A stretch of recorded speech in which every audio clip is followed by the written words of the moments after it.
my name is Bryna Booth. I'm 29 years old. I'm in my first year as the pre-K through 12 principal at Sherman Central School District. Our building is pre-K through 12, as I said before. We actually had something interesting happen this year for my first year as principal. When I started, we're a 400 student school district. We changed our tuition policy so that this year our tuition is very, very low. In my time here, we've enrolled over 50 students, so we're at 453. Well, I got hired in Sherman. I graduated with a teaching degree and worked as a teacher's aide in Gowanda. And then I got hired with a teaching job in 4th grade at Sherman. And I worked in that job until my boss called me in and said, we'd like you to move to 5th and 6th grade ELA. So I said, okay. So I moved there. And then I got pregnant, and at about 8 months pregnant, my boss called me in again and said, so we think you'd be a great administrator and we're going to have an opening. How do you feel about starting your admin degree? And I went, okay. I knew I was going to do it. This is a little fast, but sounds good. So I signed up for classes, and they gave me the role of curriculum coordinator, CPSE and CSE chair, and chief information officer for the district. So I did that role for 2 years. So my superintendent at the time called me into his office and said, have you thought about your admin degree? And I said, I have. I think somewhere down the road I'll probably pursue it. And he said, well, how about now? Because we're going to have an opening. And I said, okay. And he made me curriculum coordinator, chief information officer, and CSE/CPSE chair for the district.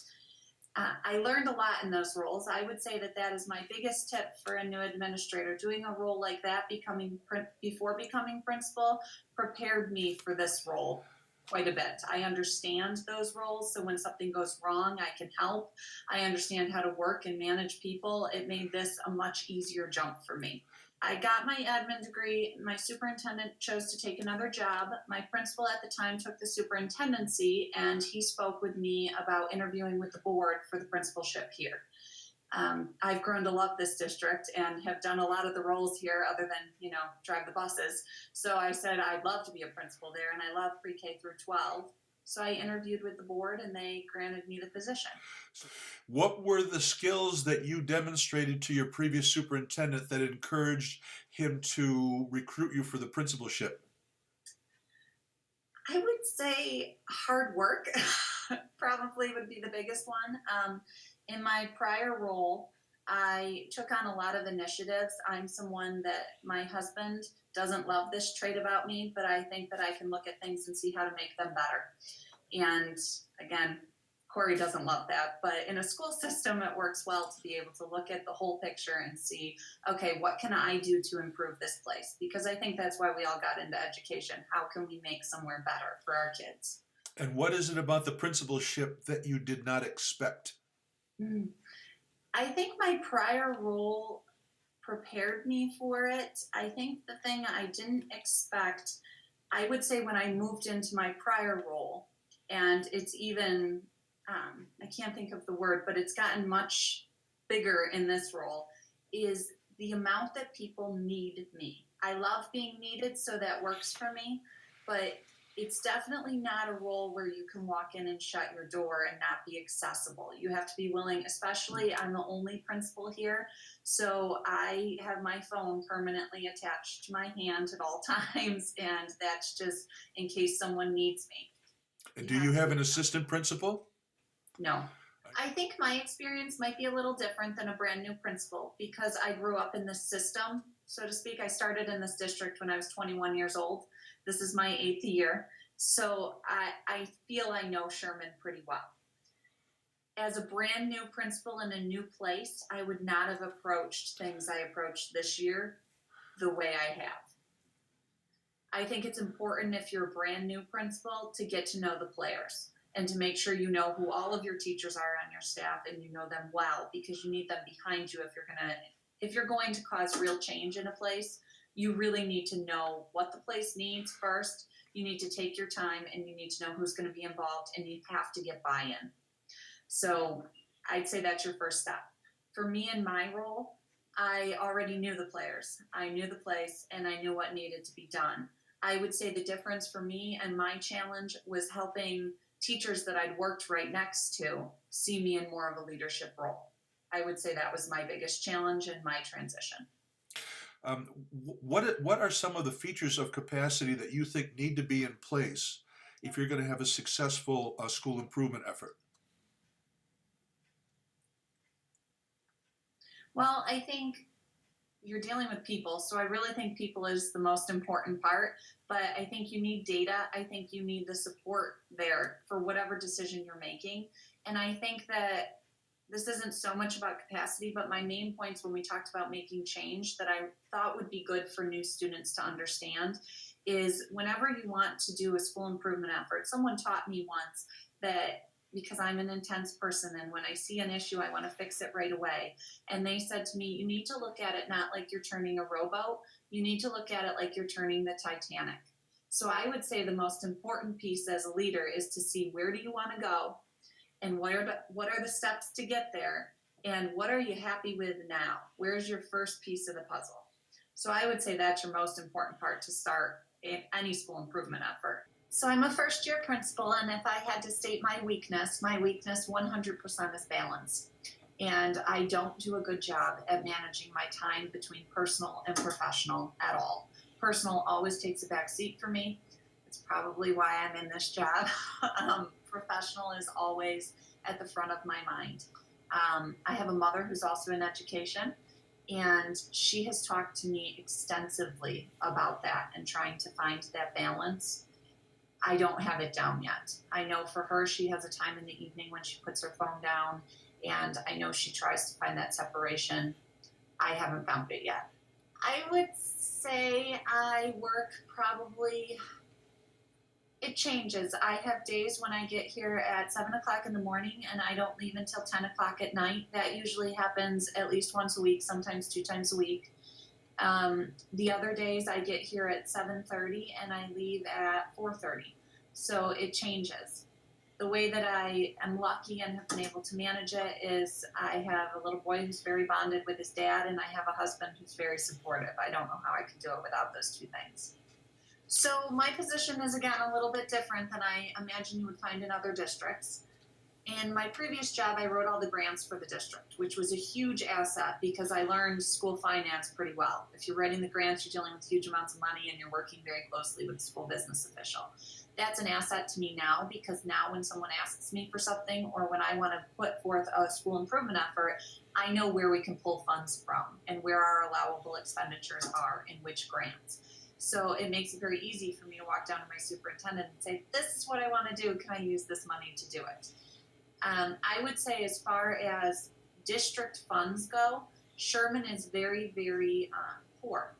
So because of that, our school is doing quite well. We get a lot of state aid. We get a lot of grants. We have a title grant that we do very well with. We have pre-K grants. We also get, this year we got community schools funds. We really have not had an issue with funds. We're sending teachers, one of my initiatives was PD, and we're sending teachers to Anaheim, San Antonio.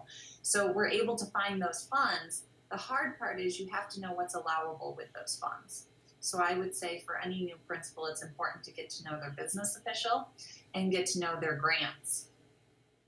In our staff, I'm trying to shift our focus. One of my initiatives is professional development. I feel very passionately about this. I don't think our current model that we tend to use in schools is the way it necessarily needs to be done. And I'm pushing my teachers to use more technology and use it effectively in their classrooms. And then I'm still providing them with PD that looks the way it did when I was in school. So I think we need to change that. Part of me being able to change that, my example for staff capacity, is knowing my staff. And have you ever read the article, Who Moves the Cheese? No. Okay, so I try to follow the principle of I have 3 groups of teachers. And in those teachers, I have the group that no matter what I show them is going to be very hesitant and hang back and go, no, not really into this. Then I'm going to have the middle group that's going to hang out and eventually start to go after the cheese. And then I have the very fast-moving group that I could say tomorrow, we're going to all start teaching outside, and they'd have their classroom outside within an hour. So with PD, knowing my staff and knowing who fits into each of those categories and what their strengths are, I found that I can use the ones that go after the cheese to lead some of my initiatives, to test things out, to be my groups where I say, hey, you want to try this in your room? And then we see how it goes. And then I have solid data before I give it to the next of the groups of how it worked in our classrooms. Can you tell me what current school improvement effort you're engaged in your building? What are you pushing these days? I have several things I'm pushing right now. We have one-to-one iPads in grades 3 through 12. Students take them home. In grades K through 3, we have classroom sets, but they don't go home. I'm seeing some issues with this. I love the technology, but sometimes with technology, when you throw the hardware in the classrooms, it's not being used effectively, or it's being used for the novelty of using technology. So I think we need to start enhancing instruction and helping students create with these devices rather than just scanning our workbook pages and having students download them and write on a tablet. So to be able to do that, I need my teachers interacting with technology. And I need to change my model of PD, because how can I expect teachers to teach effectively with technology if I'm not providing them professional development that incorporates technology? So I've done a couple things with this year, and my biggest thing was I thought, I'm a brand new principal, I need to go slow. I'm going to start with Twitter, because Twitter can be a great resource for teachers for looking up professional development. They can find what they want when they want it, and it accomplishes multiple things because our community members are involved with what kids are learning. I can give kudos to my teachers and kids by tweeting out of their classroom, and I can make it so my teachers are learning from each other when they're posting stuff. So we started the school year, and I started with a simple, I think of the whole rowboat thing. I'm not turning a rowboat, I'm turning the Titanic. So with the overarching, getting kids to use technology more effectively, I got to start with my teachers. So I thought, all right, get them on Twitter is my first step. People want to read about themselves. So I started by going to classrooms, tweeting out from classrooms, and then emailing teachers the tweets that I put out about them. I started with 2 teachers on Twitter. I now have 39 on Twitter. They're tweeting out from their classrooms so much that I can't keep up with it anymore. And we've really impacted our students' learning. I have kids that are on there now, and I have a math teacher who has changed. She connected with a teacher in Ohio who teaches a stats class, and he teaches it using Flipboard. And she said, you know what, that makes way more sense because I'm using real data rather than a stats textbook. She completely revamped her curriculum, and I think about how many learners were impacted because I decided, hey, let's try to get on Twitter this year. Yeah. Which raises the next question. How did you ascertain, what process did you go through to ascertain that the use of technology in the classroom was critical for you to engage? Well, I've been here, so if I hadn't been here, I think I still would have followed the same things. I got in classrooms. That's my biggest tip. Teachers are going to follow you and support you if you know what you're talking about, and I think the only way you can know what you're talking about is if you're in the rooms. You need to see what's happening. You need to see what's happening firsthand, and you need to praise what's happening. Don't go in and think, I got to set the world on fire and change all of this. I appreciate the things that are already happening in there, and then I make small tweaks for how maybe we could do it better. So for new principals, my biggest piece of advice would be something that a man actually told my mom one time when I ran a stop sign and he saw me, that it takes a village to raise a child. I think as a principal, it takes a village to get a job done. So I would say build your team, know your team well, and support them. And that's my biggest tip for being successful in your first year as a principal. Mr. Rinaldi, do you know who the man was that told my mother that? No, who was it? I saw you. I saw you go through a stop sign. You emailed her. And said, Oh, I did. Yeah. Oh, I'm so sorry, Bree. That was nasty of me. Oh my goodness. Can I just share one more thing? I know that you have the security concerns there, so I don't know if you're willing to do this, but we don't have a ton of admin candidates in our county right now. It's definitely, there's a shortage.